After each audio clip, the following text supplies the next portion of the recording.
Amazing. Cool. If you could let me know that you can hear me, that you're good to go by just saying hi in the chat box or popping in an emoji or something, just so I know that you are here and you're present and you're ready to go.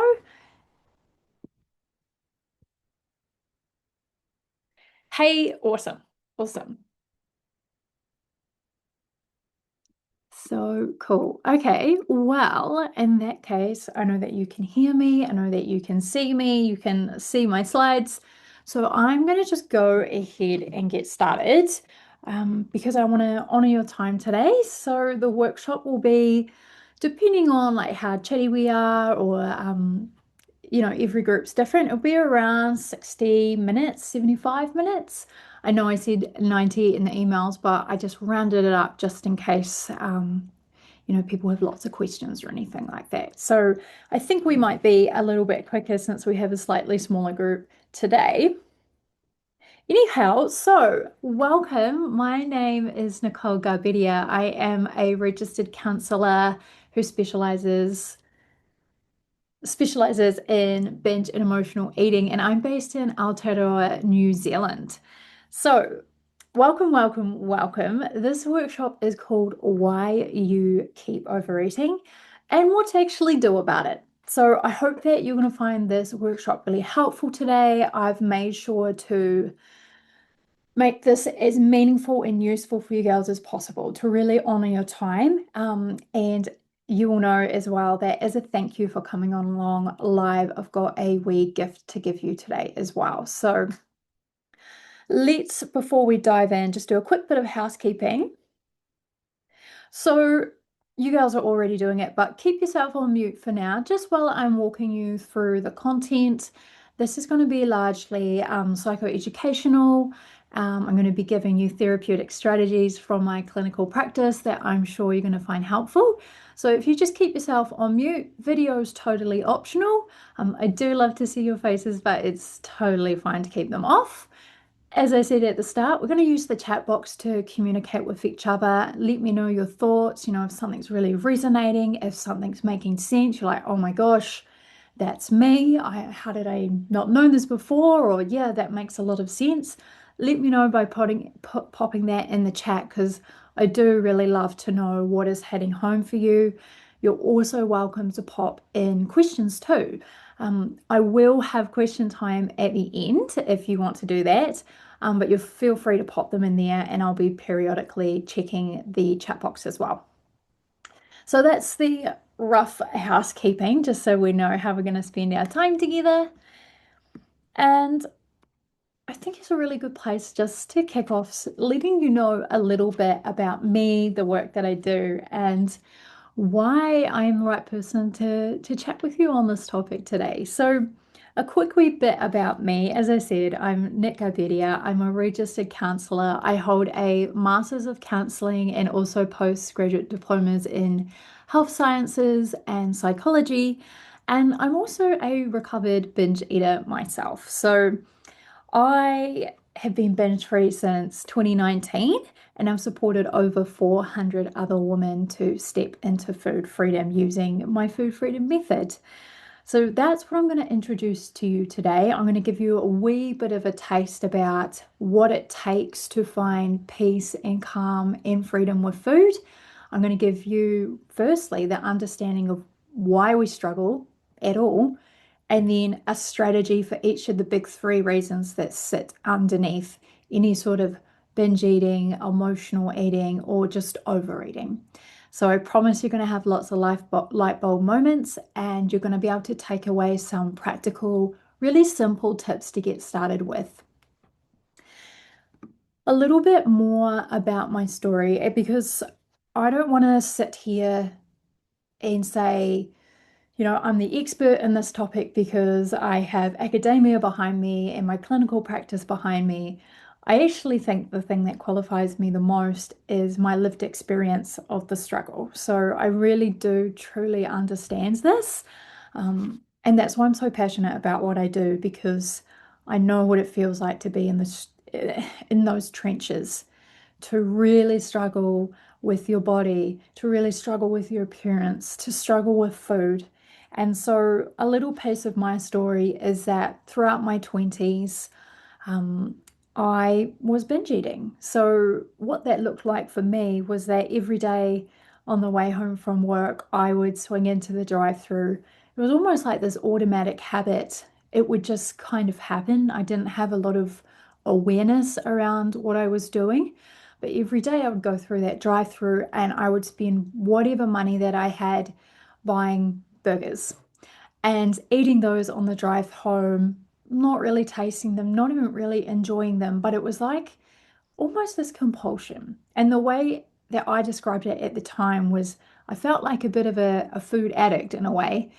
Um, and so every day I would do that and I would hide the evidence of what I was doing, either in my glove box, which was just full of wrappers and moldy wrappers, or I would pull into a public park on the way back and hide them in those rubbish bins.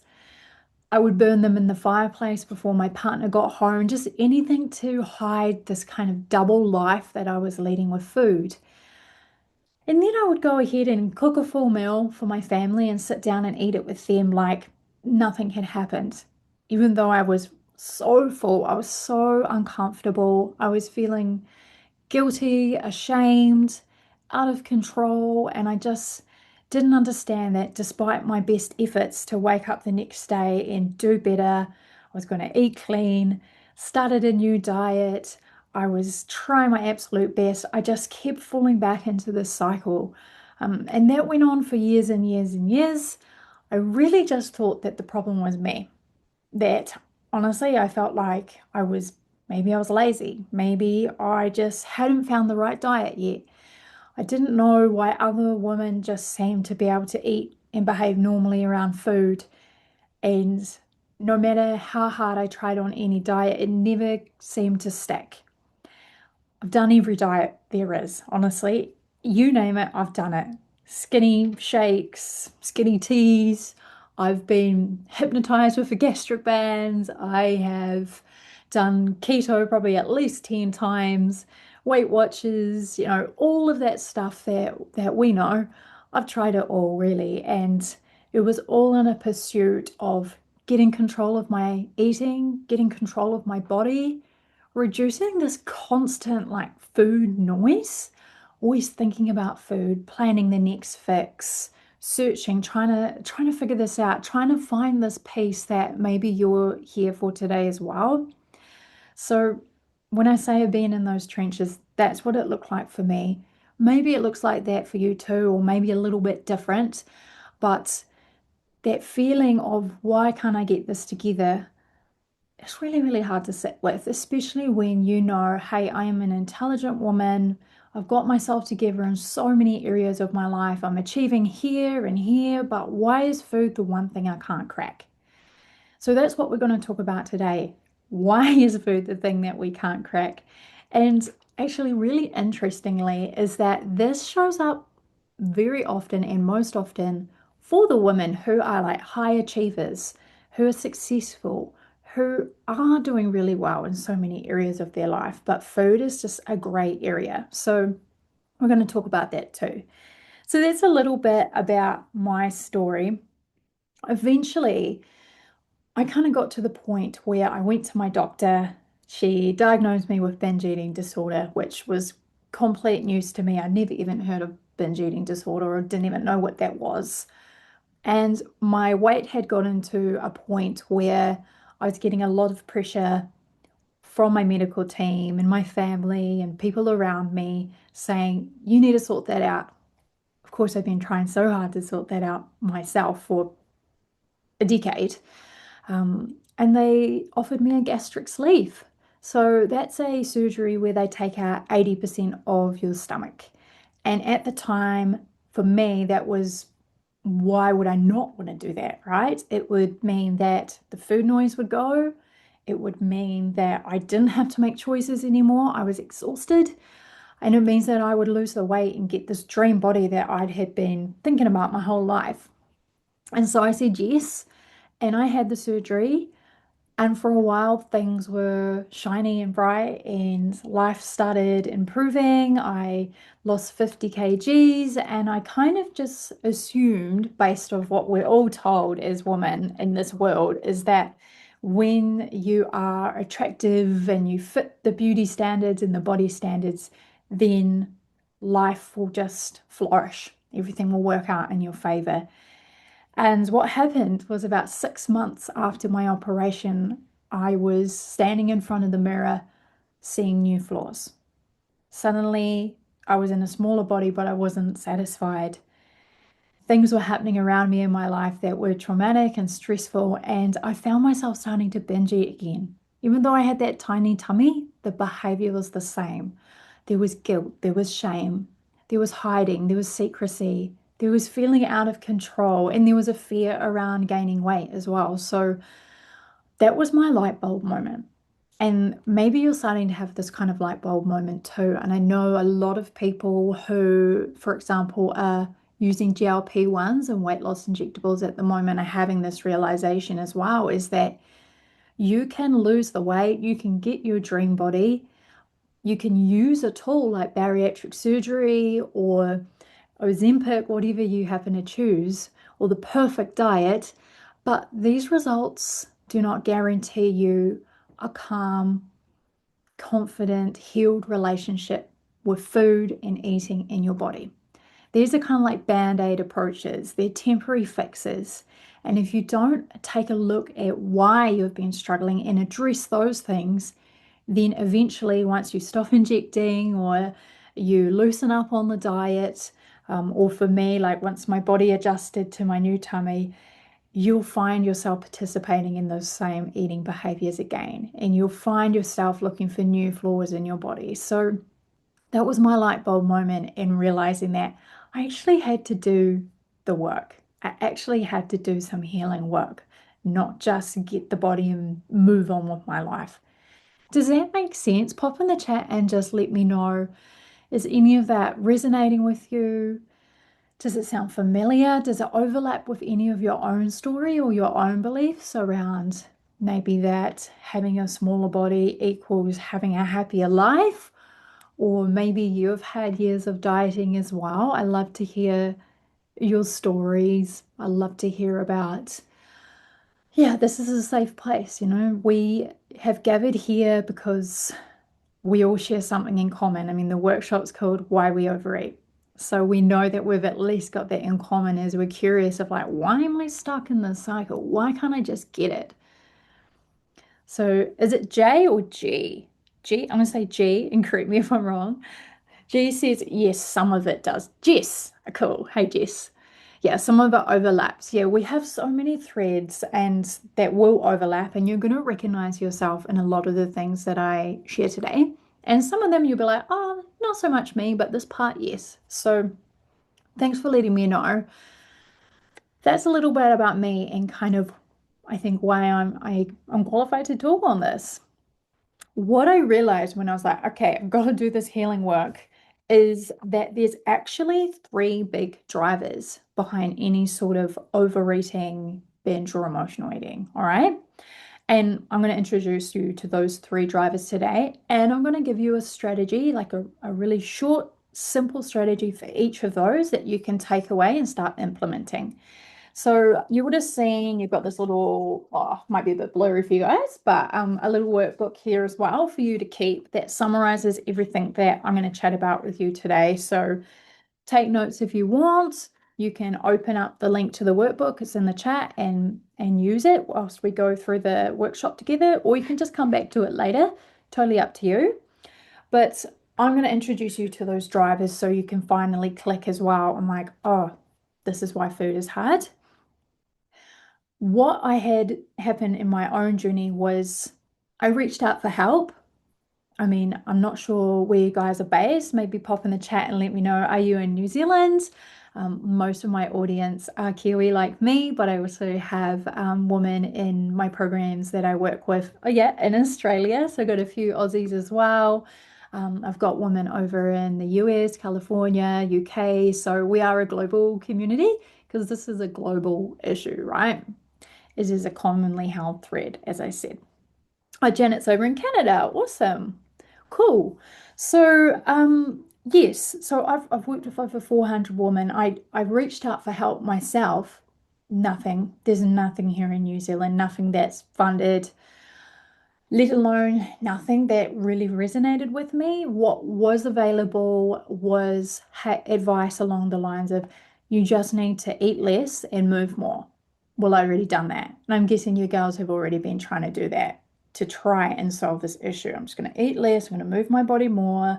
I'm just gonna maybe you've seen a dietitian, maybe you've seen a nutritionist, maybe you've tried lots of plans as well. But for me, at least, none of that stuff worked. So I kind of tested it out on myself and was my own guinea pig.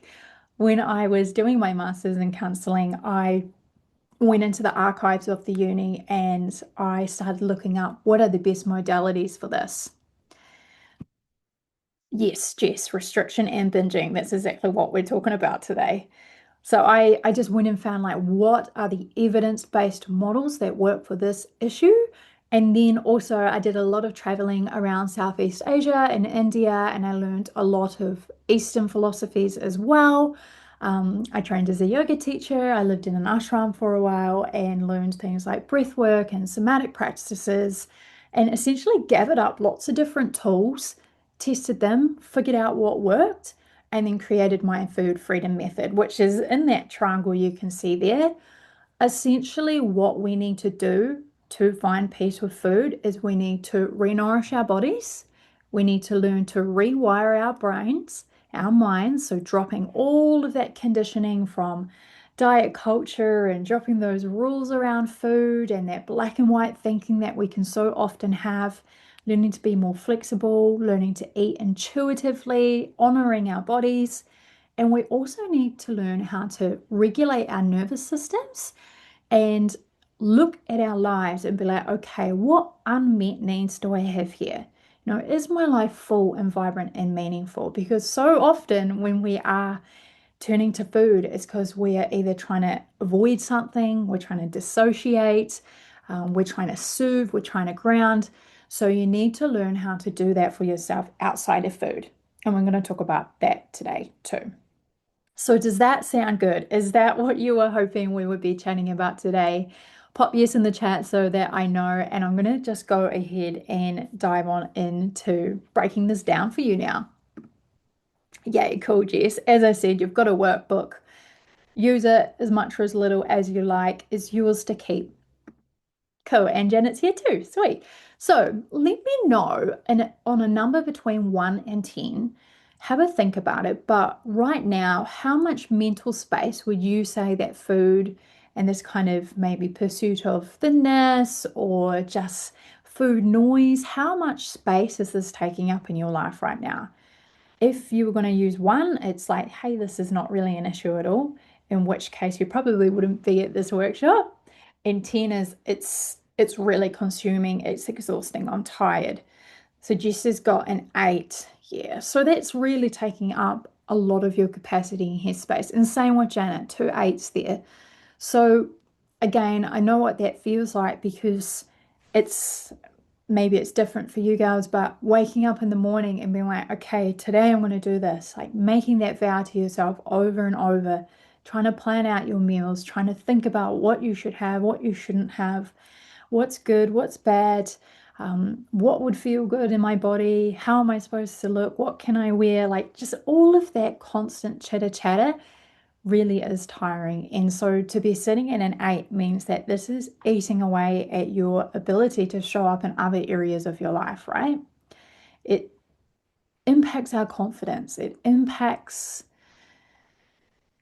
our capability to build amazing careers, to show up for the people we love, to commit to things and a life that is really, as I said before, meaningful and vibrant as per your own terms. So we want to bring that number right down, you know. It might not be sitting at 1, but let's get it down to sitting around like even a 3 or 4. Imagine the kind of life that you could build if you just had a little bit more peace and quiet in your mind and in your relationship with food and eating. As you might have seen, because you're here today and because you're live, I want to give you a little gift from me just for showing up for yourself, basically. And so, what that is my Food Freedom Recipe Vault, and it introduces you in more depth to the food freedom method that I'm going to chat about today. And one aspect of that is my food freedom groups. So, that's just a way of thinking about and relating to food, putting together meals, putting together a plate that physically satiates you, so meets your body's nutritional needs, but then also mentally satiates you. So, how to create meals that taste good, feel good. Um, you're allowed to take pleasure in food. And so often, we've kind of been conditioned to feel a little guilty sometimes about eating and enjoying it. So I really want to encourage you to start having more fun with food and to really embrace it and enjoy it. So the recipe bowl is pretty cool because it gives you over 100 recipes. It teaches you a little bit more about the principles of how to find peace with food as well. So I'm sure you're going to love it. What you're going to do is in the email I send out to you after this workshop today, I'll have a link that takes you to the page where you can grab that, and I'm going to give you a coupon code at the end that makes it $0. So actually, I'll just put it in here now as well. So the coupon code is break free. Okay, and after the class or workshop, I will send you the link and I'll also give you the code again just in case you lose it. But it's pretty cool. I hope that you love it and have a play with it and then come back and let me know how it goes for you and your thoughts. And yeah, if you tried any of the foods, because yeah, it's fun to be creative with things like our snacks, especially, right? Because that's so often the thing that we overeat on or binge on. So I hope that you love that. Now, you've probably already, like Jessie was saying, this is already starting to resonate a little bit. You're seeing parts of yourself and things that I've said. But I just want to emphasize again, like, just want you to know that you are in the right place. You're in the right place if you ever happen to feel out of control around food or you're experiencing food noise. That's a real big buzzword at the moment. Food noise is just that constant kind of chitter chatter in your mind about food and eating and what you should or shouldn't be doing. It could be having an urge to eat that you don't know where that's coming from. That's what food noise can look like. Um, this is also for you if you resonate with the idea of binge eating, emotional eating, or maybe you don't use those terms at all. Maybe you say, I'm a food addict, like I used to, or sometimes I feel like I compulsively eat. It doesn't really matter what label you use to describe this, just this is for you if food feels hard, basically. This will be helpful. It's also especially helpful if you ever experience any like guilt or shame because of your eating. And as I said before, anybody who is using or considering a GLP-1 like Ozempic or something like that, or maybe you've had or are thinking about a bariatric surgery like what I had, you're also welcome here too. And my kind of take on GLP-1s, because I get asked this all the time, is that I'm all for body autonomy. It's your body, it's your choice. As well, another thing I get asked a lot is around like, can I have a weight loss goal? Yes, of course you can have a weight loss goal. However, my point of view is, as I said, things like GLP-1s or bariatric surgery are simply tools. You will lose weight. It will turn down the food noise, but it does not solve the root issues. And as soon as those tools are out of your life, unless you're able to commit to them forever, which most of us cannot afford to invest in a GLP monthly for the rest of our lives, it's expensive. Um, Unless you commit to doing the mindset and the behavioral work around your relationship with food, that kind of stuff is temporary.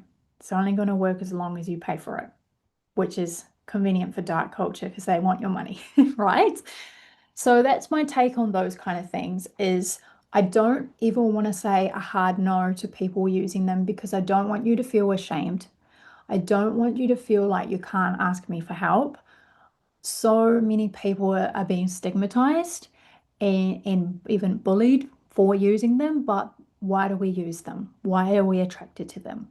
Because we've been conditioned all of our lives by diet culture to pursue thinness, to pursue control. We're exhausted from the food noise. And so I understand just wanting to hit pause on all of that stuff, but it is a pause. In terms of weight loss goals, yes, you can have one. However, if you are actively trying to pursue weight loss and actively trying to heal binge eating or overeating concerns, those two things don't play nice together, unfortunately. And that is a hard thing to sit with and accept because most of the women who come to me want to heal and feel calm around food. They want to get rid of their binge eating, but they're so scared of giving up a weight loss goal. You don't need to give it up, but you just need to hit pause on that. So just pop it on the back burner and say, hey, once I actually stop binge eating, because that's when you're eating large amounts of food in short time spans, you're doing that regularly, or you're having overeating episodes, that's what's making you gain the weight anyway, right? So if we focus first on healing that relationship with food, your weight will stabilize. And if there's excess weight, once you start practicing intuitive eating and you start to build that trust with your body and really honor your body, then what I see in clients, and this happened with me as well, is that excess weight starts to fall away. You can still hit those goals, body goals, but we're doing it in a way that's safe, it's respectful, it's not triggering an eating disorder, it's not a disordered eating behavior at all. So just wanted you to know that. And Jess says, yes, definitely feel like an addict. I mean, there's lots of overlaps between obviously eating disorders and addiction. So some people, that's why I say, if you want to use that language to describe your relationship with food, you totally can.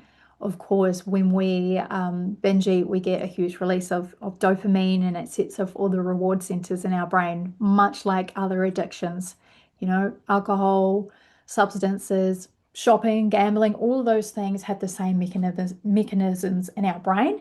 Just for some of us, food is the thing that we happen to use rather than those things. So you're in the right place. And when I wrap up today as well, today is like an intro to what I do. So it's giving you an idea about the why you binge, what you need to do to heal, what that's actually going to take. I'm going to give you a few tools to just play with and try yourself. You've also got that Food Freedom Vault to have a look at. And at the end of the session today, I'm also going to tell you what it could look like if you'd like to work together and if you'd like to be binge free in 90 days, because that's what I do with the women in my community is my signature program that's called The Breakup. And what I do is I guide women to binge free in 90 days, which I know it sounds insane to me. When I was at the height of my binge eating, there is absolutely no way I could have imagined myself being binge free in, 3 months, 90 days. It would have felt impossible. But I see it happen time and time again. So that's why I stick by that promise for the women that I work with. And so you're not going to be the exception to that rule. So let me break it down for you. I'll tell you a little more about how that worked at the end.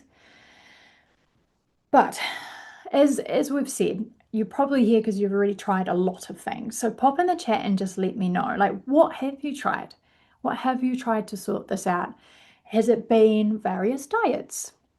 Has it been that you've seen a dietitian, or maybe you are trying injectables or weight loss surgery, trainers? I mean, many of us have tried up teen things, right? We've tried, and I'll show you on this next page, is that by the age of 45, there's a study just came out saying most women have done up to 61 diets by the age of 45, which again feels like an unreal statistic, but that is, it's been shown in the evidence now. And if you think about your own life and your own story so far, have a think. I mean, most women are starting this kind of awareness around their bodies and food and doing some sort of control. Maybe that's eating a little less or skipping meals or doing extra exercise. Most women actually start that pre-puberty. So around like 11, 12 is when most of my clients, or pretty much all of my clients, and myself included, first started becoming aware of their bodies. Jess says, tried coaching, keto, shakes, calorie counting, fasting, plus at least 50 hours. Yeah. Yep, you're not alone in that. You're actually totally in the norm there. Janet, intuitive eating. Okay, that's an interesting one because a lot of my work overlaps with intuitive eating and includes a lot of those principles. However, sometimes when we've been stuck in disordered eating for so long, we can kind of approach intuitive eating with that same kind of diet mentality, that black and white approach sometimes. So sometimes we can get a little stuck there. Also tried carnivore, so did I. Oh my gosh, nothing made me feel more sick than when I did the carnivore diet. Keto, metabolic resets, everything. Yeah, yeah. And when we look back on all the things we've done, sometimes it just blows your mind, doesn't it? When you're like, oh my gosh, when am I going to click that it's not about finding the next diet? There has to be something else here.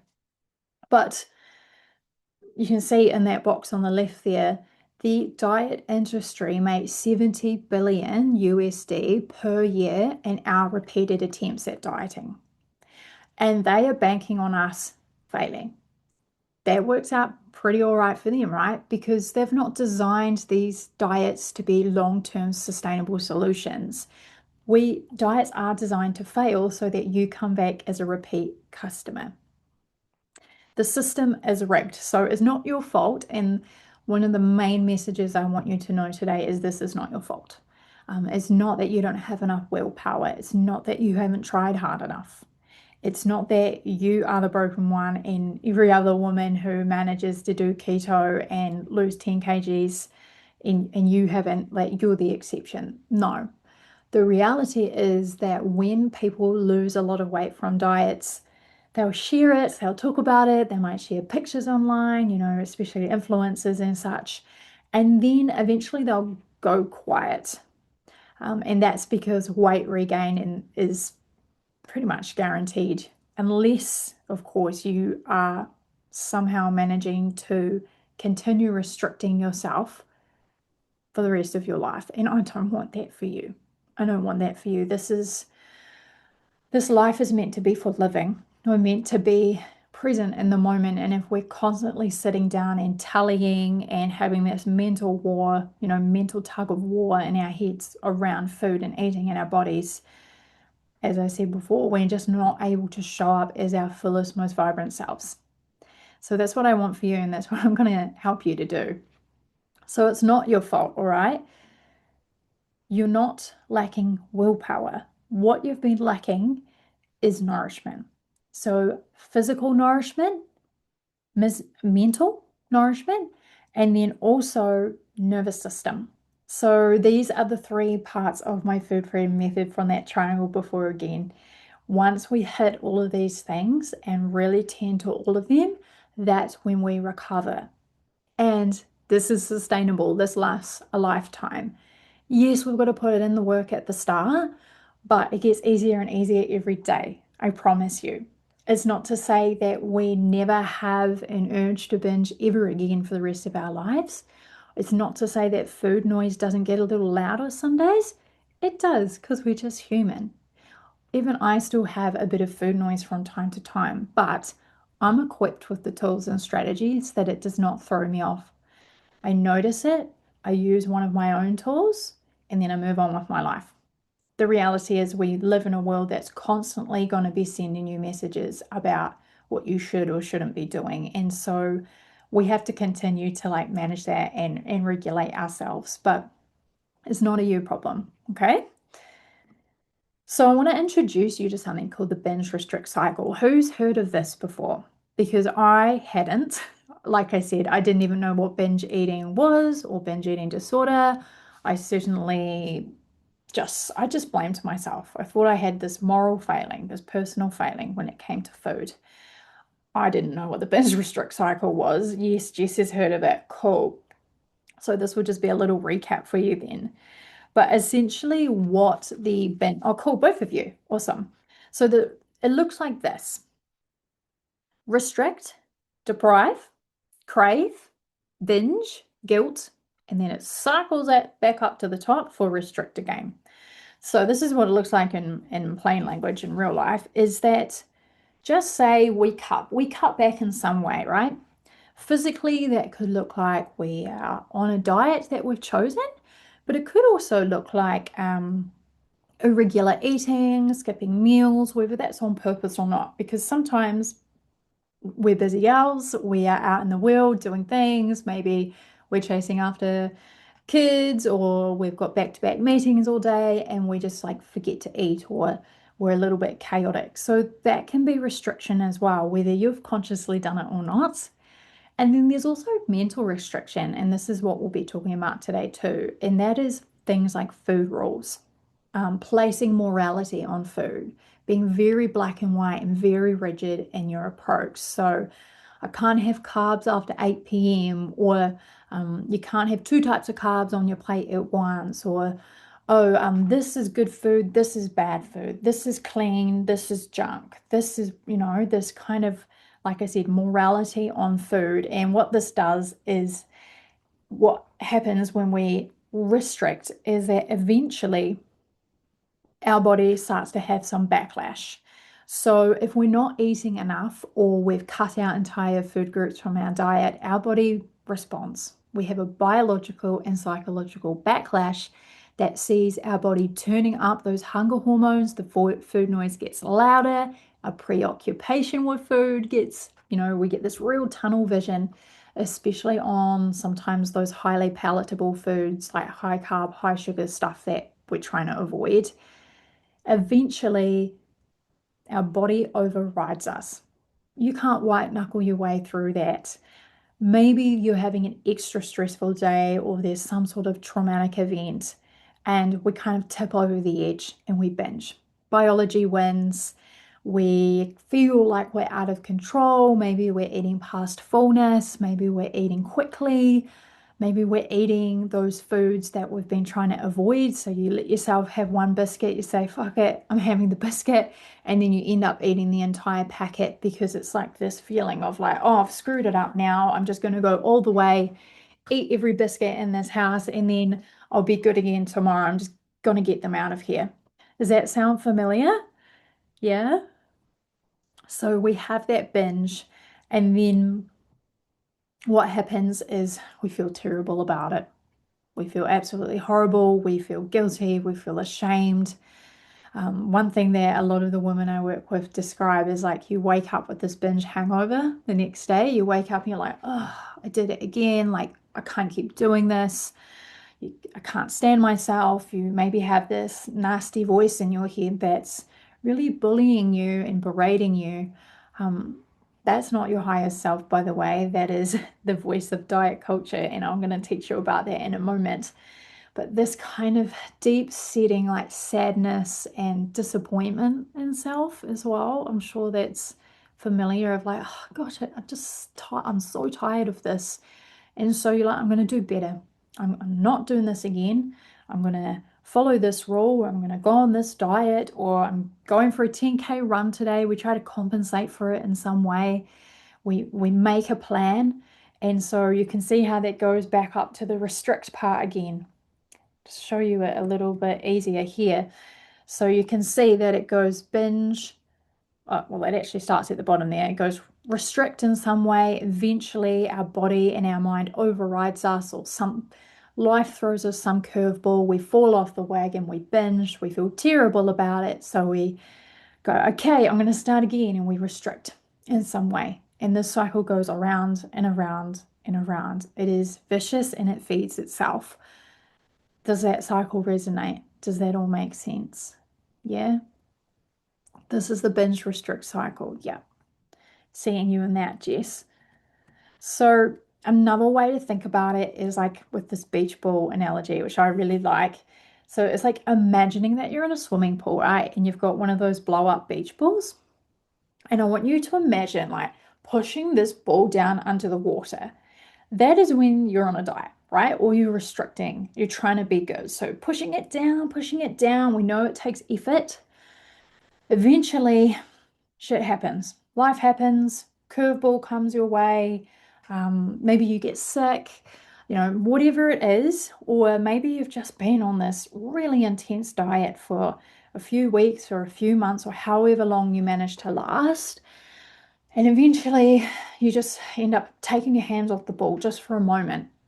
And what would happen, right? The ball is under the water, take your hands off, the ball just shoots straight back up out of the water, above the surface, right up into the air. And when the ball shoots back up, that's like the binge. It's that forceful, it feels out of control, can give you a fright, right? It's like, oh my gosh, this release. The binge is a release. You cannot stop that. This is physics, right? Like I said before, it is a biological and psychological backlash. It is not your fault. This is just the natural result of restriction and dysregulation. So does that make sense, that analogy there? I just want to really emphasize you're not failing the diets. This is not your fault. This system and the way this is all set up and our society is set up, that is what is failing you. It's made you believe that you can't trust yourself and that you can't trust your body and that you're the one making these repeated mistakes, but that is not the truth. That is not the truth. There are actually three big drivers behind why we stay in that binge restrict cycle. I'm glad you love it, Jess. Cool. I'm going to break them down for you right now. So the first one, this is what we were talking about before, physical restriction. So physical restriction is the one that most people really think they understand, but it does get underestimated a lot. So I see this all the time with clients who are saying, oh, but I'm not on a diet. I'm not restricting. I eat food all day. But when we actually take a look at their patterns, and one of the things that I do with my clients, and this is very different from like tracking on, say, like MyFitnessPal or something, we look at your eating patterns. So we will do an eating awareness tracker where we're just noting down what we're eating, how much, kind of the thoughts behind it, the feelings. So being super curious, and we're not going in there to police ourselves. But once we actually look at, hey, this is what a week looks like in a weekend. Oh, you know what? That client is just having coffee, black coffee for breakfast, a few rice crackers at lunch. Oops, actually, maybe they forgot lunch or lunch wasn't until 2 p.m. And then by dinner time, they have something to eat and they've made themselves a healthy meal, and that's all good. But by evening, biology starts to take over, right? The backlash kicks in because across the span of that day or the last few days, they've actually not had enough adequate nutrition to fuel their bodies to give it what it needs to function. And so the body says, I'm in famine. I need to override this. And you've had your dinner and maybe you end up eating way past the point of fullness. Maybe you have 2 servings, or maybe you have your dinner and later you find yourself in front of the pantry eating and eating and snacking in the night. That is just that biological backlash at play to physical restriction. Does that make sense? It's not always that you're on a like set diet plan. It can sometimes just be that irregular eating or being a bit chaotic that can drive binges, especially like nighttime eating. That's a big one underneath it. So if that's happening for you, just I want you to have a bit of a ponder around your eating patterns. I know I used to do this myself. I used to kind of save my calories up all day back in the days when I was doing my macros and all of that kind of jazz, was I would try to save everything so that I could have a nicer dinner, or a dinner that I felt like was naughty, like say a creamy pasta. So if I knew I was planning to have that creamy pasta or a dessert that night, I would eat less during the day. But what that meant was when I actually got that creamy pasta, I would overeat so much of it until I felt a bit sick. And again, that's just that backlash of your body saying, like, hey, um, I think there's a famine here. I'm in semi-starvation mode. I want to survive. That's your body's only goal. And it kicks up those hunger hormones. So, just like I was saying before, is that the food noise will go up, your hormones will spike, your body will do whatever it takes to make you eat.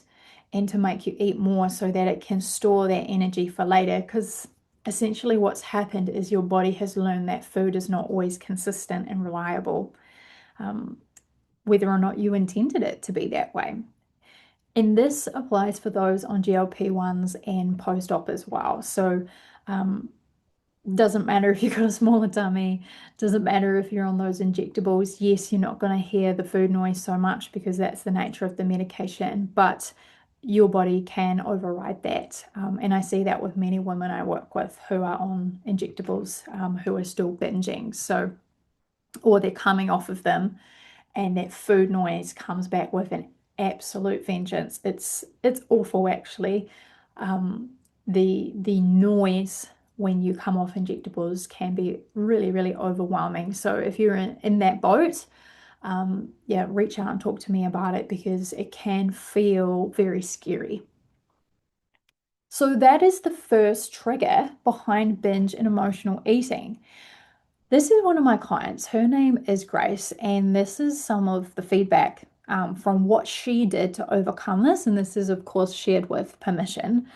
So, Grace, when she came to me, she'd been struggling with food noise for over 50 years. So, Grace is about mid 60s and she is moving into the next chapter of her life. She's just adopted her grandson, and so she just had this moment where she was like, I've been dealing with this for 50 years since she was a girl. And it's taking away from her ability to show up for her grandson because it was all consuming. And what we did was we first focused on regular, adequate eating, looking at those eating behaviors and making sure, are you actually eating enough and fueling your body? Is your urge to binge coming from physical restriction? And it turned out that it was. It was a big one for her.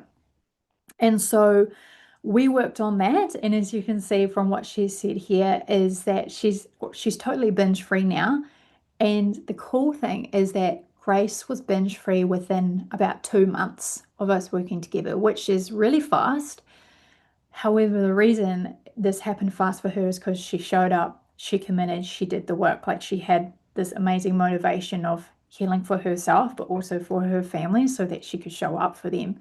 So she was binge free within 2 months, and that means that she now has that capacity to like show up and be the best grandmother she can possibly be. So very, very cool. If you happen to start working with me, Grace is actually still in the community and in our forums, and she shares a lot of her stories and things that are working for her. So you'll be able to see that in live action, which is super cool. So what did we actually do, me and Grace? So we use something called the 3-4 rhythm, and this is your first tool that you're taking away today. This sounds very simple, but it's super powerful, and it's actually the cornerstone of all eating disorder recovery. So whether or not you classify yourself as having an eating disorder, it doesn't matter. We all need to be doing this to make sure that we're just nurturing our bodies as much as possible. So what I want you to do is be aiming to eat every 3 to 4 hours. So we're having our brekkie, we're having our lunch, our dinner, and in between those, we can have snacks too. Absolutely nothing wrong with snacks. In the work that I do, I of course teach you how to do things like eat a little bit more intuitively, but at the start of our recovery journey, we actually want to be quite structured about it, just to make sure again that we're like building that trust with our body. Because as I said, when we've been restricting, that relationship between our body and also us with our bodies is quite fractured. So if you start to eat a little bit more mechanically for a while, that's going to rebuild your body's trust that food is reliable and it's always coming, and it's not going to do things like kick up your hunger hormones and spike that food noise and make life harder for you. You don't have to earn your meals. Please, no skipping, no saving up calories, anything like that, because when you have a fueled body, as I've got here, you're going to have a calm brain. And we can't do the other two pieces of this work around the other two big triggers until we have fueled our bodies. You're not going to be able to convince yourself to override an urge to binge or do any sort of mindset work when you're hungry, right? So let me know in the chat, does that make sense? I admit it can sometimes feel scary. because sometimes we just, or very often actually, we've been so conditioned again by diet culture to eat small portions, to eat less regularly. I mean, probably most of us have tried intermittent fasting, right? So this is the opposite of that. There's lots of evidence behind intermittent fasting, but actually, I do not advise this for those who have disordered eating or eating disorder histories. It just does not work for us in our brains. And you'll notice a lot of the research around intermittent fasting is based off male populations as well. So really, I want you to allow yourself to eat. You have a full permission slip from me, okay? On a scale of 1 to 10, I'm curious, do you feel like you're really consistent with your eating at the moment? Do you feel like you're matching up with that kind of 3 to 4 hour? Because not everyone needs to implement this tool. On a scale of 1 to 10, if a 1 is like, oh, I'm all over the place, I'm super chaotic with my eating, or I'm very restrictive. A 5 is sometimes I'm a bit more restrictive, sometimes I'm giving myself that permission to eat and I'm doing it regularly. And a 10 is like, I'm totally nailing this, doing really well. Let me know just where you're at.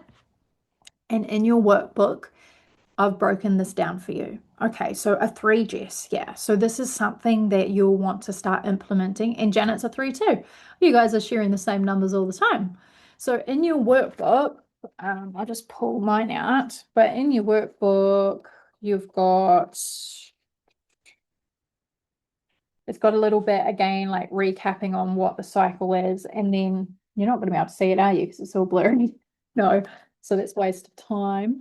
But it's got that tool in there. It's got a little bit of reflective journaling you might like to do. And also what I recommend, if you want to, I'll just pop it in the chat, is an app called Bertie. So you can see the spelling there. But my friend, she's over in Australia actually. Her name's Dr. Chelsea Arnold, and she has developed this app Bertie, and it's trauma informed, it's eating disorder informed, and it's very safe to use. And if you want to just start doing some eating awareness tracking to look at your patterns, you can use this app here. It's free.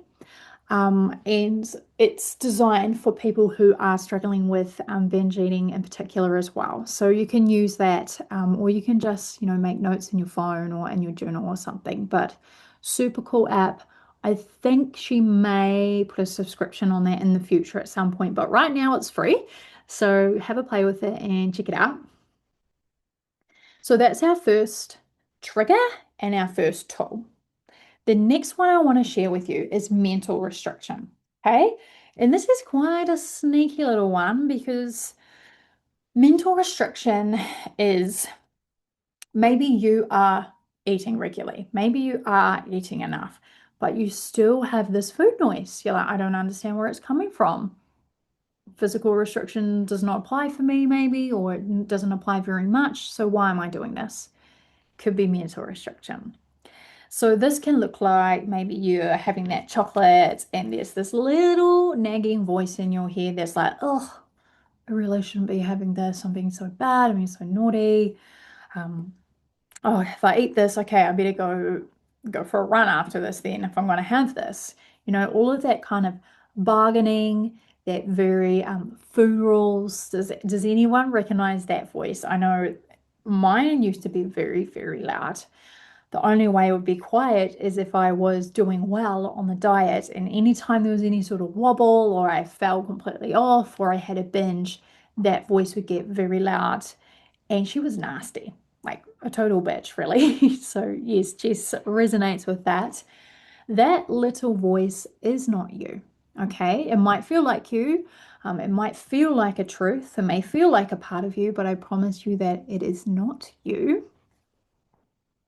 Yes, Janet's one is cut out sugar, absolutely. And this voice basically is a cumulation of all of that crap that you've picked up from diet culture across your lifetime. I mean, how many different rules are you carrying around? Janet, you've got an example of cutting out sugar. Mine was like cut out carbs. Can't have burgers. Well, of course, that was the thing I ended up binging on. Can't eat pizza. Can't have pasta. Can't have dessert after 8 p.m. Can only have dessert twice a week.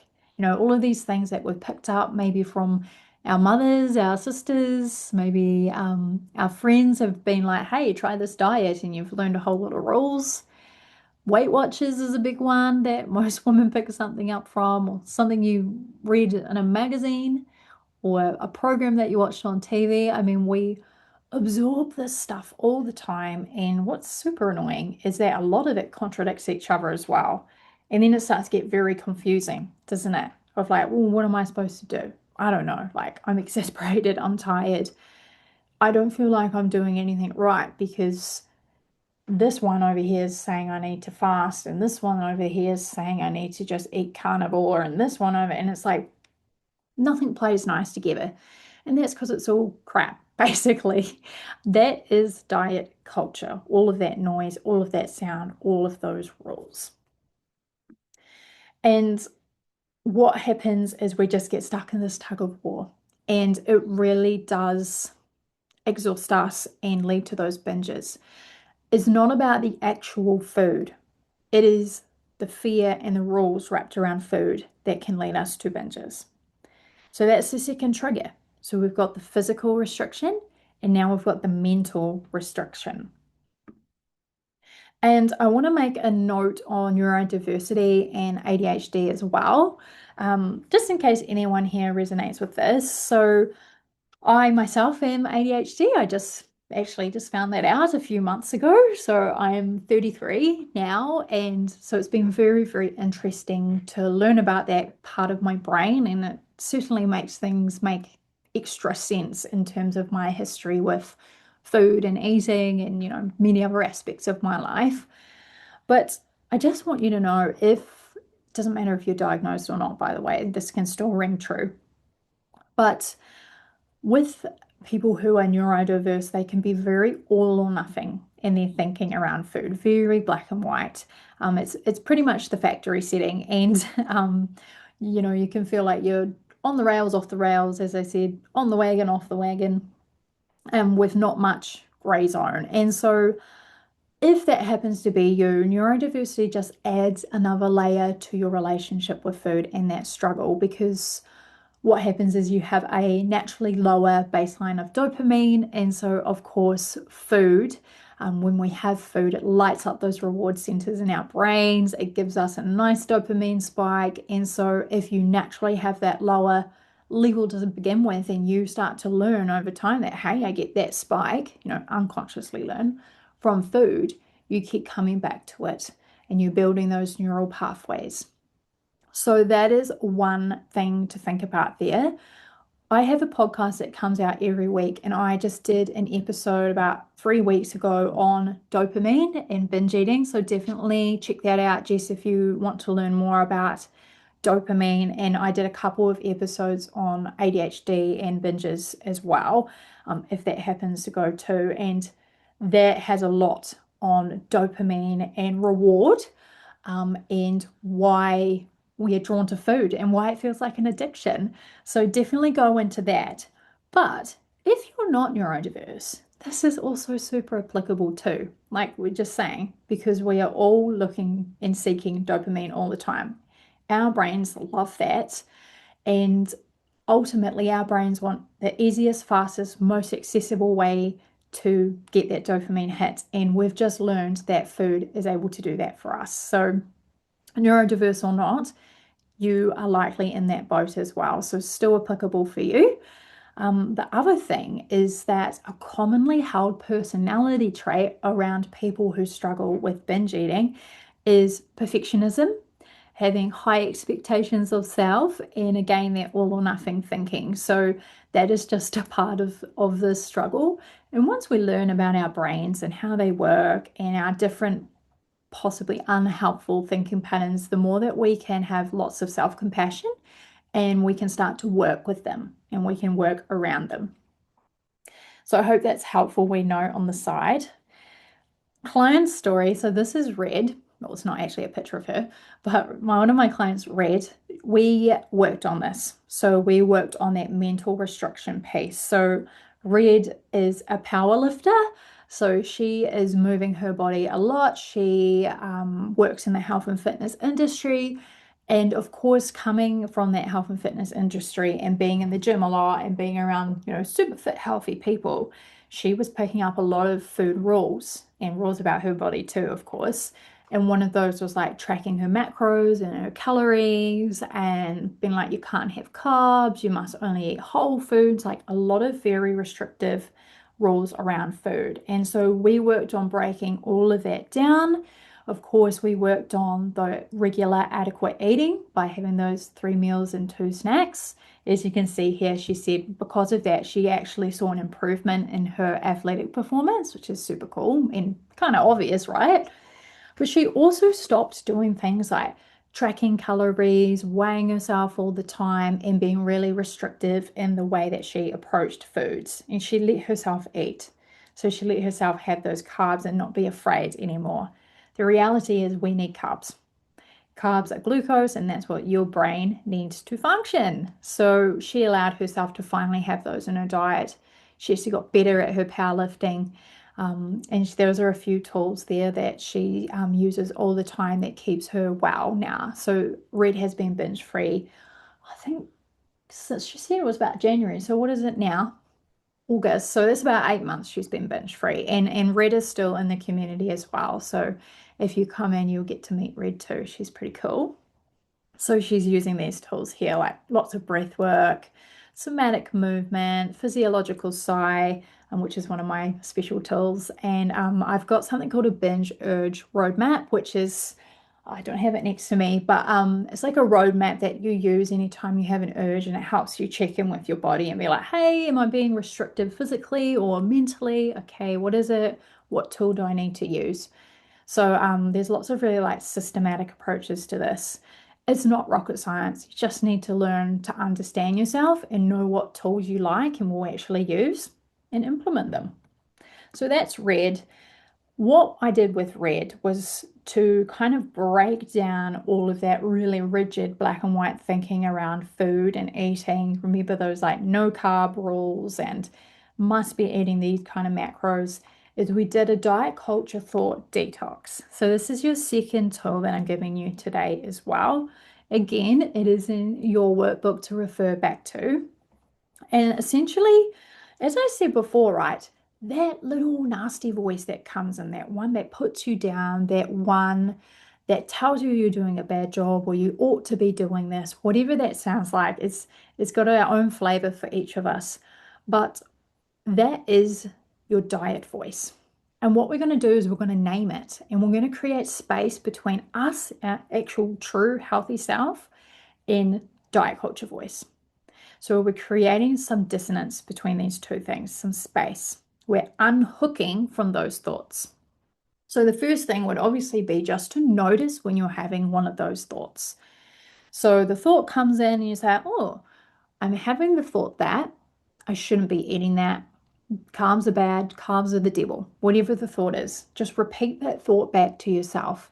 But at the start, I want you to say, I'm having the thought that, insert whatever today's thought is.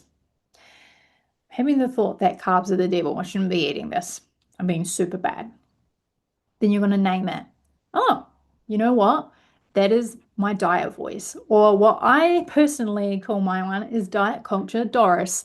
And I know that sounds super silly, but the reason why we give her a ridiculous name is because she's ridiculous. It's not true. It's good to have a little bit of sass, a little bit of humor. Oh, here we go again. Diet culture Doris is popping into my head again, yapping on about how carbs are the devil. Thanks for your opinion, Doris, but I'm going to move on with my life here. I'm actually enjoying this meal. It tastes good. My body needs carbs. We move on. If you've got the time and the headspace, you can also choose to challenge and reframe. So ask yourself, well, who taught me this? Because this, we are born intuitive eaters as kids. We pick up these rules over a lifetime. Did I read it in that magazine? Did I learn it from my mum? I mean, pop in the chat and let me know, where do you think you picked up most of your rules? I would say for me, definitely I picked a lot up from my mum. And I look at her now with a lot of compassion because I can recognize that, oh, she's just like me. She's living in this world where she got those same messages. So she was just passing on what she thought was right at the time. And it's been really interesting as I've gone into this profession, the conversations that we've had around food and eating. So yeah, I definitely picked a lot up from mum and read her Weight Watchers books around the house, and we watched The Biggest Loser, and she had Gillian Michael, all her DVDs and all of that kind of stuff. So just ask yourself, where did I learn this? Janet says my mom and sisters. It really is passed on, passed through families, passed through generations of women. But this is why we do this work, because we're not passing this on. We have to break this chain. We break it for ourselves. We break it for our inner child, for this younger version of us who was so impacted.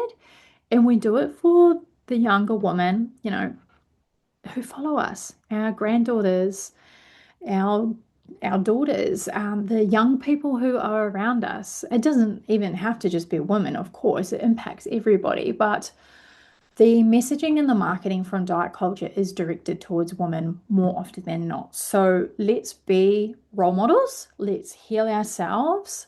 Let's set an example and put out this ripple effect to the generations who are coming after us so they don't have to carry around this crap like we have. So I'm having the thought that I shouldn't eat that. Oh, that's diet culture Doris popping up again. Thanks, Doris. Not really interested in your opinion today. Where did I learn this? And then reframe it. So say something like, actually, all foods fit, carbs fuel my brain. Or you can say something like, some meals feed my body, some feed my soul. Something really nice like that, just to remind yourself. And then I've got here on the slide, and you can do this in the workbook in a bit more depth, is I want you to have a little think about which of these sneaky diet culture thoughts pop into your mind most frequently, because those are the ones you want to start tackling first. As I said before, though, first we work on physical restriction, then we're going to actually have the capacity to start doing this kind of mindset reprogramming work. So pick a thought, have a think, find one that pops up for you most frequently, and just start noticing. Start dismissing it, being like, oops, that's my diet voice, that's not me. I picked that one up from my mum. I picked that one up from Women's Health magazine, whatever it was. And I don't have to carry it anymore. So that is the second big reason why we overeat. And the second tool that I want to invite you to have a bit of a try. Now, final driver is a dysregulated nervous system and also unmet emotional needs. So this is when we are using food to soothe. Okay, we're using food to soothe, to ground, maybe to avoid things. This is where that kind of neurodiversity aspect can come into, or like Jessa saw there, perimenopause or menopause, those hormonal shifts, those changes to our system. And also, sometimes what we do is we use food when our life is not in alignment with our values, or our life does not feel meaningful or vibrant. And to deal with that distress and that discomfort, we can turn to food, because as we know, again, gives us that dopamine, gives us that sense of reward. It helps us to sit in that discomfort temporarily, right? So we're using food to soothe. That is not always a bad thing. It is okay to emotionally eat like from time to time. You have a really crappy day. It's all right to have some ice cream and be like, I'm just going to, treat myself, sit down, watch a movie, eat some ice cream. However, we still need to come back and address the actual thing that's making you feel that way. So recognizing I had a terrible day. Why? What is it about it? Oh, my boss is just continually crossing my boundaries. Okay, what you actually need to do is, yeah, you can chill out and have some ice cream, but you need to come back to the issue there of your boss is continually crossing your boundaries. You need to work on some communication skills or setting some boundaries. Maybe it's continued conflict with your partner or something else that's dysregulating your nervous system. We can use food from time to time to help us, but it cannot be our only tool. We have to have other ways to deal with that discomfort and that dysregulation. So that's what this driver is all about. As I was saying before, our nervous system, what it does is it's there to sense threat, isn't it? And so stress, overwhelm, loneliness, even exhaustion, um, when our system is in that state of flux, it's going to look for the fastest way back to balance, even if it's just temporarily finding that balance. Some people it's doom scrolling, some people it's shopping. We were talking about addiction before, right? Like there's lots of different ways you can scratch that itch, but for some of us, it's food. And food is such a hard one because we can't go cold turkey. Like we need to learn how to build a healthy relationship with food and eating because we can't just stop eating. If you do just stop eating, like maybe we've tried to do to fix this, we know that's when that biological backlash is going to come and get us anyway. So we can't avoid this. We have to look this in the eye and really deal with it and come up with some alternative strategies. Sophia is one of my clients from the very start, and this is what her trajectory looked like. So she had food noise at the start of us working together every day for over a year. So that was kind of her hardest year. She, of course, had food noise a bit before that too, but food noise every day for over a year. It was incredibly distressing for her. She really struggled with it. She's over in Aussie actually. And after 3 weeks of starting to just actually work on her nervous system, to really show up for herself, to focus on self-care, to be consistent, she started to really connect the dots and be like, oh, a lot of these binges that I'm having come from her stresses and that she was just trying to serve herself, that she was also quite avoidant of a lot of things too in her life, like feeling very anxious. And so she would use food to kind of push that down a little bit. And so she learned about why she had been binging so much, used those regulation tools, looked at her life, assessed it, and kind of figured out some solutions to things that kept happening and kept triggering her all the time. And well, this is quite an old screenshot actually. It hasn't binged in 2 months. That was in November. She sent that one to me. So she's been binge free. Now it's August, isn't it? So she's coming up to a year binge free, which is super cool. And she achieved that within 12 weeks. So that's within that 90-day period as well, which is why I like to show you girls examples of real women who have done this in a time frame that can sometimes feel like, is that for real? It is for real. But like I said, there's a woman who showed up for themselves and like applied the tools. So, what is one of the things that Sophia did? She did a 3 minute regulation reset. You don't have to be doing an hour of meditation a day, or you don't have to be going for big nature walks. You don't have to be journaling in the morning and in the night, or like you don't have to make this a massive deal, but we just commit to small, consistent actions to regulate ourselves. So, this is a 3 minute reset. In my work, I've got a whole mindfulness and nervous system reset library as a bonus. So it's got lots of videos in there of different tools like somatic practices, breath work, meditation, hypnosis, journaling, EFT tapping. I don't know if you've heard of that. It's where we tap and we're saying affirmations. It's one of my faves. So there's got lots of things that you can try, but the 3 minute reset is one that you can start doing. And all you need to do is just say you're having an urge to eat. I want you to just hit pause first. Hit pause, whatever you're doing, sit down, put your feet on the ground, really feel into yourself, take a breath. And I want you to just ask yourself and say, hey, I'm having this urge to eat. I'm safe. It's okay. It's not going to overwhelm me. I know sometimes it can feel like a wave. And actually, if you've heard of something called urge surfing, is the perfect metaphor for an urge to eat because that urge comes in like a wave and it builds and it builds and it builds. But what happens with waves? They reach a peak, they don't build forever. It's the same as an emotion, it always reaches a peak, it won't build forever. No emotion sits with us permanently. That is the nature of being human. The same with an urge to binge.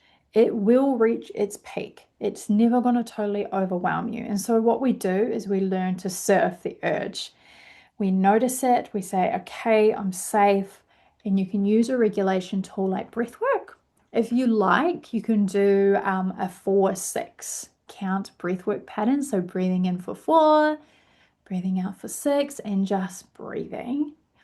If you don't like that one, you can just do belly breathing, which is where you put your hands on your tummy and you just do some, diaphragmatic breathing as well, it's called. Breathing in through your nose, sending it down into your tummy and letting it expand out. And then exhaling through your mouth and drawing your belly button into your spine and pushing out all that air. That's another really nice, more simplified breathwork pattern. And I want you to ask yourself, after you've done that quick bit of regulation, what do I actually need? What am I actually needing? What is this urge calling for? Sometimes we can actually confuse an urge to eat with physical hunger, in which case I encourage you to eat. Ask yourself and be like, have I actually had my regular meals today? Oh, maybe this isn't an urge to binge. Maybe my body is actually communicating it's hungry. And so please honor that. Or you might be like, no, I just had dinner. Where's this coming from? There's 4 things that most frequently come up for women in my world. The first is comfort. So looking for some sort of comfort, some sort of soothing. The next is needing some rest. So maybe you're just really tired. Maybe you're needing some connection. So are you feeling lonely? Are all of your connections in your life just at work? Or are you feeling unsatisfied in that kind of social aspect of your life and you need to call someone you love? Or are you looking for some release? Is there something that needs to be said? Do you need to move your body? Is there some sort of energy you need to get out? Do you need to have a good scream, a good cry? Is there a boundary that needs to be set? So let me know in the chat what one comes up most frequently for you. The one that I see most often is either like eating when we're bored, eating when we're lonely, eating when we're tired. These are very frequent. So that is what's spurring that overeating. It's more from that dysregulation, emotional eating side. So I want to encourage you to check in with yourself. And again, prompts are in your workbook to give you a bit of inspiration and remind you to do that, because so often we're just not checking in with ourselves. So that is your 3 big reasons and your 3 tools. Yeah, Jess, bored, needing dopamine because I can. Yep, we eat for stimulation, which is the bored and the dopamine thing. We're stimulating our brains, we're producing that reward, we're producing that dopamine kick. Very, very common. So the 3 big triggers, let's recap. We've got physical restriction, which is when we're either dieting, not eating enough, eating chaotically. Mental restriction, which is really like following those rules around food, having that morality, which puts your brain into that scarcity mentality. So it might not be that you're not eating enough, but your brain is still perceiving it as scarcity.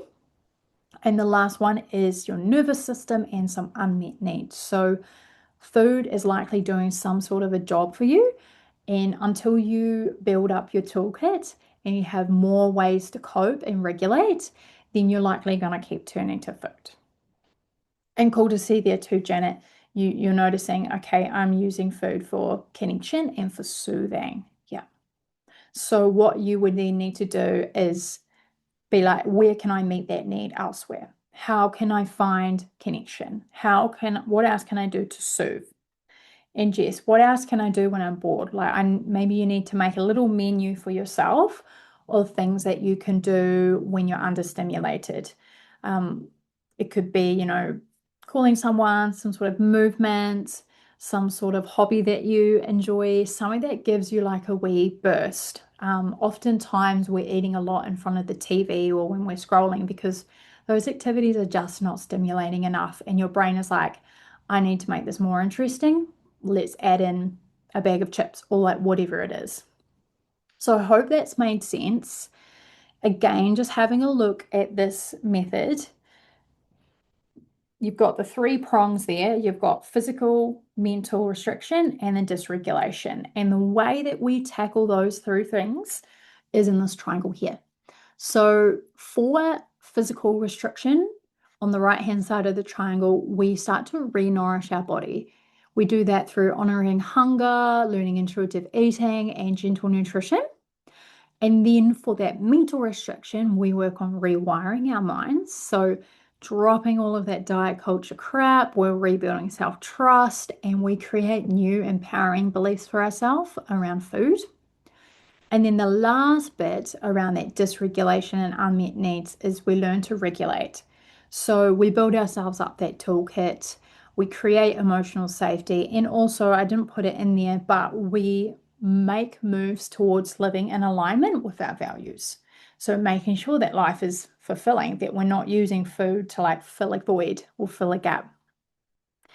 Tell me if that all makes sense. Is this clicking? Do you feel like having been here today, having listened in, having reflected that you're clicking on why you're overeating? Yes. That's exactly what I wanted. That is my core intention for like inviting you into this space today is I just don't think it's fair for women to be blaming themselves and feeling so stuck. It is actually very clear, I hope now, that there are core reasons and there's also things that work. You don't have to remain stuck. You now know the three drivers behind this. You also have three strategies that you can go take away and try out.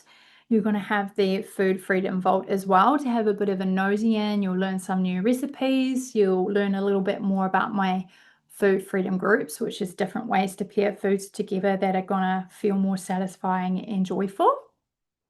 So you understand all of that stuff now, and you can definitely do it on your own. I did it on my own. It took me a couple of years, but you certainly can. And I don't want to sit here and say like the only way you're going to find freedom is if you work with a therapist or a dietitian, right? You are a smart, intelligent, capable woman, and I know that you can do this, but it does take time, right? And so that took me years of trial and error, a lot of wasting time, but that's okay. But what is going to fast track you to this food freedom that you see here is having a method and having a roadmap to follow. And what I think as well is really important is this issue is so wrapped up in shame. And a lot of that shame comes from being silent and feeling alone. And so, what has been shown in the research is another really powerful thing that makes a huge difference is having a community and being around people who get you, who can support you, who can hear you out on those hard days, who can cheer you on the good ones too. And so that's why I invite people into my space because you get the method that I've figured out. So you get this fast track, you're not spending years figuring it out.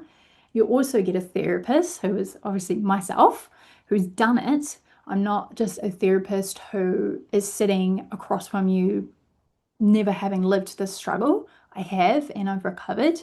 And you've got a group of women with you as well who are all over the world, all different ages, all different stages, all different cultures, who have done this. So I think it's good to witness other women doing it and recovering because that's super inspiring. So the reason why you came here as well, right, is because you have already been trying. You've probably been trying for years. You guys told me at the start you've tried many different things, but you're still feeling stuck. And that's not your fault. I hope the main thing you walk away with today is like, this is not your fault. You've been treating the wrong thing. You've just had the wrong approach. And again, not your fault, but now you know what it's going to take. And you've also been doing this on your own more often than not, right? You haven't been alongside someone who deeply cares about your success. So I deeply care about your success. I want to invite you to just quickly tune into a little bit about what I do, see if it feels good, see if it resonates. Like I said, you've already got heaps to take away today. You can email me, you can DM me on Instagram, send me a voice note, whatever you need to do if you've got questions or you just want to let me know how this landed today. But a little bit about what it could look like if you want to get some support. These are screenshots from women that I work with or, little conversations that I've been having. Um, So the way that you can work with me is through my program. It's called the Breakup. And as I said, it's designed to get you binge free within 90 days, which is pretty amazing. So binge free within 90 days. And the way that we do that is we work through the food freedom method. It's an online space, so totally virtual. And I've set it up so it works for women across different time zones. So I'm based in New Zealand, and there's a live group coaching component, and that's set across two different time zones. So I have a time zone that works for like New Zealand, Australia, and then one that's for like US or Canada would be appropriate for you guys. And basically, and also, like if you're working and stuff, there's like an evening one and a midday one. So it does work around different lifestyles too. So we work through my food freedom curriculum, which is that re-nourish, rewire, regulate.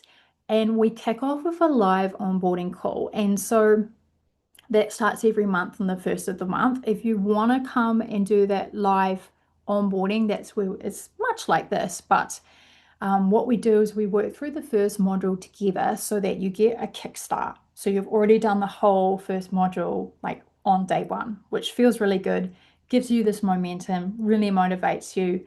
Get to spend some more time with me, ask questions, and also meet other women in the program too.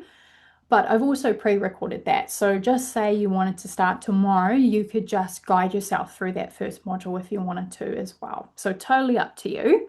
So you've got a live onboarding call, you've got all my curriculum, the lessons are all 20 minutes or less. You can watch those on video. And then every second week we have a group coaching call.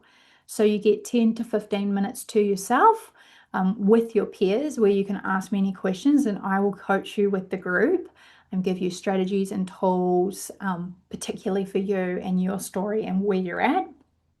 And every month as well, we have a masterclass on a different theme. So I actually did one this week, and we talked about why we eat when we're understimulated or why we eat when we're bored, which this is something you were just talking about. So those ones are all recorded and you can actually watch it back later. So if you missed a month, there's a whole library of stuff you can watch. You have a forum. And in that forum, Monday to Friday, I'm there. So post your reflections, ask questions. You will get tailored responses from me, an expert in this area. And you have a handbook that you get to keep forever. So over 90 days, you get access to the live group coaching and the curriculum, but you get to keep your handbook forever. You also get an AI-powered binge-free coach called Bell. So that's 24/7. Just say it's midnight and you're having an urge to binge. I'm not going to be there. I'm not going to answer in the forum until the next day. So what you can do is use Belle. She's on ChatGPT. You don't have to pay for that to be able to access her. You just get the link. And what you do is you can ask her any question, and you basically say, "Hey Belle, I'm having an urge to binge. What should I do?" And she'll walk you through what tool to use, maybe a meditation, a breath work, whatever you want to do. She'll walk you through it in the moment because again, like when we have these binge urges is not usually at the most opportune time. So that's why I designed her and she's trained on my total method and she she doesn't walk. She talks just like me. It's basically just like a little carbon copy of me, which is kind of dystopian, but super cool. You get the Vault and an expanded version of that, but you guys are getting that today. The mindfulness library that I mentioned before, and also at the end of the 90 days, everybody gets a free 30-minute private therapy call with me. And I'll just check in with you, see how you're doing. It'll actually be slightly before your 90 days ends so that there's enough time to like, okay, let's make a plan if you need to troubleshoot anything. So you get that complimentary too. So does that sound good? I hope I explained that well. This program is why these women here that I introduced you today to have got these results. The results come from the method, not from them being special or magic or like doing anything different that you're not able to do.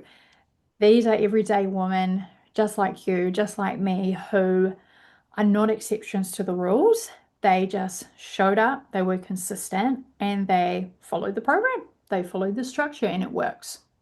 So you will not be any different than that. If you show up, you're consistent, and you apply the program, it will work for you too. So how much does it cost? That's always the question. Fair enough. It's an investment for sure. And I mean, the investment in diet culture that you've already spent, no doubt, is huge. I figured out for me that I spent $40,000 in total trying to fix this problem. My gastric sleeve was 20 grand on just that. And then I spent another 20 grand, I figured out, on the thousands of dollars on credit cards that I spent on binge hauls and takeaways and throwing out all the food in the pantry and then buying organic stuff and then not eating that and shakes and pills, like all of that, it adds up, right? So yes, it's an investment, but in the long run, it's the last investment in this issue. So you get 90 days in the container with me. I'm a registered counselor. You have bi-weekly hot seat calls, you have monthly trainings. In New Zealand dollars, that works out about 4 grand for 3 months of intensive support with a therapist. You also get my whole curriculum. You get the community forum where you can ask as many questions as you like for those 90 days. You get the coach, the AI coach, you get the mindfulness library, and you get that additional 30-minute call with me within your 90-day period too. So pretty good. If you want, you can scan the code there to check out my sales page where it's got all the details. I have a little deal going at the moment. So it is currently, and for the next 3 women, it's currently an investment of $2,000 Australian upfront, or you can split that across 6 months as a payment plan. So if that sounds good, I would love to invite you into the space. Absolutely. This price is going to be until September. So if you want to start in September, I'm happy to honor that one for you. Or if you join us anytime within this month, that's totally cool too. So my promise to you as well is this 90-day thing. As I said, I know that can sound quite scary because you've probably tried many things before, and the feeling of being free of this in 90 days might feel awesome, but then also like, oh, but what if it doesn't work? So my guarantee is that you'll be binge free in 90 days if you show up, you do the work, and you're consistent, right? If you do that and you're close to the finish line but not quite there, I'll give you another 90 days. So you get 6 whole months in the container for free because I'm not clocking out on you. If you show up for you show up for yourself, I will continue showing up for you as well. So that's all I ask is as long as you commit and you give this a real good crack and you do the work, then I will make sure, you've got 90 days. If you're not quite there, I'll give you another 90. So I just want you to feel safe. I know it's an investment. I know it's scary to say yes to another thing and to another person in a community. So as well, the community is show up as much or as little as you like, because it again it's a scary thing to talk about this. So if you're feeling shy, you can change your name in the forum. It doesn't have to be your real name. You don't have to show your face. You can have your camera off. All of that is totally fine by me. But I think you'll find everyone is so warm and welcoming and inviting. So I promise it's not scary when you're on the inside, but I know it is scary when you're on the outside looking in. So that's my promise to you, so that hopefully makes it feel a little bit safer. Final point, and then I'm done, is I also offer therapy sessions. So you can do the program and you can add on private sessions with me as well. So and you get to stay for the whole 6 months regardless. So 4 sessions with me, and this is really good for women who have a disordered eating history or eating disorder history or other mental health needs, neurodiversity, and also trauma. So I'm actually a trauma therapist as well, and I've developed a number of programs for the New Zealand government around eating disorder recovery for those with trauma, and I facilitate those group therapy programs. So I am also quite skilled in that area and comfortable if that's something that sits in amongst your struggles with food and body, that this is something you probably want to talk about in a more private space. So there's a difference between group coaching and personalized private therapy. So if you would like the therapy, I suggest that you add this on.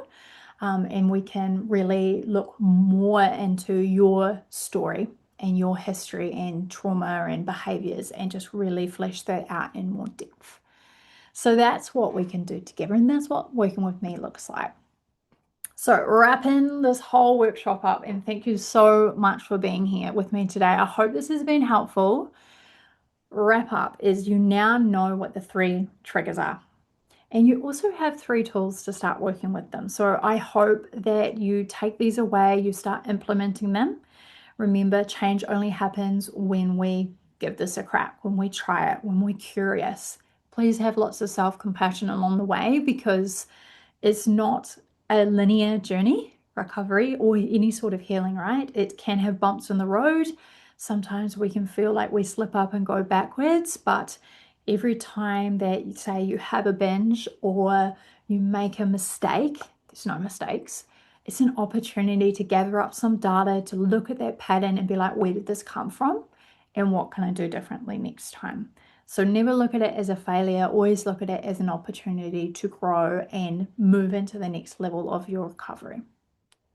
So that's what I wanted to share today. If you have any questions, now's the time to drop it into the box. Any questions about those 3 triggers? Any questions about the tools? So Janet's saying, are there 8 modules? Yes, there are. So there's 8 modules within my method. Like I said, we do the first one on the live call. That's all about intention setting. Why am I here? Am I ready? What am I calling in? What does a binge-free life look like for me? So we do all of that really like beautiful setup. Then there's modules on that: rewire, re-nourish, and regulate. So going through things like mindful eating, how to put together satisfying meals, how to break down all of those diet culture thoughts, all of that. And on my website, you can see all of the different modules and what I do in each one to help you understand the depth of it. And then at the end of the program, we just look at, okay, what does life look like next? How do I sustain this? How do I live in a world that's constantly going to probably push back on my new way of behaving around food? So boundaries, communication skills, continuing to work on self-compassion, all of that kind of stuff. And each module has between 4 and 6 lessons in it, and they're all 20 minutes or less. You can listen to them or you can watch them. So it's pretty easy to consume. You watch a video lesson and then you kind of read the part from the handbook and do the activity that it suggests. And then of course you come to the live calls if you want to. Of course, those are optional, but you can come to the live calls there and then get more feedback from me, more personalized strategies from me. You can ask questions, all of that kind of stuff as you're like learning and implementing things. So that's how that works. Any other questions? Do many people lose weight? So this is the big question, hey, and I mentioned that at the start. So this is not a weight loss program. This program is about you healing your relationship with food, and it's about you first and foremost stopping the binges and stopping the overeating. What happens, of course, when we are binging all the time, that's what's causing us to either weight cycle, because we're flip-flopping between like overeating and binging and being restrictive, and maybe when we're restrictive we lose weight for a while, but we know we always ping back the other way. It's actually like a pendulum, right? When we're restricting, we're holding the pendulum up, and yes, we might lose some weight, it works for a while, but eventually this pendulum is hard to continue to hold. So we let it go and it goes back the other way into that binge. We binge and we regain the weight. And of course, the time period for that swinging can be different for everyone. But essentially, that's why we cycle between going up and down and being on this diet and not being on that diet. What we need to do is we need to park weight loss goals whilst we're doing this recovery work, whilst we're stopping the binges. Once you stop binging, the pendulum starts to rest in the middle. Once you stop putting your body through that up, down, your weight will stabilize at that point. And then what you're going to do, of course, is you're going to start learning how to eat more intuitively. You're going to start eating foods that make you feel good. You're going to start moving your body more because you're actually going to want to. And you will, if there's excess weight there, you will start to shift some weight. That's what I see. However, it is a longer process than if you go on keto, right? Because keto promises us you can lose 10 kgs in 10 days or whatever the promise is. Yeah, maybe you do lose it, or maybe you're using an injectable and you lose weight. But like I said at the start, is those things are temporary fixes and we always regain. Whereas this approach here, although it's a bit slower and maybe the weight comes off over a year or however long, depending on, where we're at the start, it lasts. You're not swinging back and forth. You're not struggling with it anymore, and you're feeling good in the process. You're not struggling. You're not restricting. So that's kind of my take around the weight loss is yes, it's possible, but that's not the goal of the program. The goal is to help you to heal your relationship with food and eating in your body. And if there's excess weight and you've recovered, weight loss is a byproduct. I hope that makes sense. Just want to make sure you've got the expectations around that. One more question if we have any in there. All good? All right. Okay. Well, I might leave you girls there. What happens next? Cool. Thanks, Jess. What happens next is I'm going to send you an email and it's going to have the replay link for people who weren't able to make it right now. It's going to have your workbook and it's also going to have that coupon code again. And the link to like grab your Food Freedom Vault. Have a look at the vault, have a look at your workbook, have a feel for it. If you'd like to work together, reach out to me. If you have any more questions, you can just hit reply to the email. But really, I'm so grateful for you for showing up for yourself and welcome to my world. You're now a part of this. You now got me on your team. So any questions, reach out. If you need anything or resources, check out the podcast. I'll be doing workshops like this from time to time. So yeah, you're part of this world now and you're so welcome here. And I hope this was helpful. Okay, I will leave you and I'm gonna go have my lunch. So have a beautiful day and I hope to hear from you again soon. Awesome. Thanks, Jess. Catch you soon. Bye.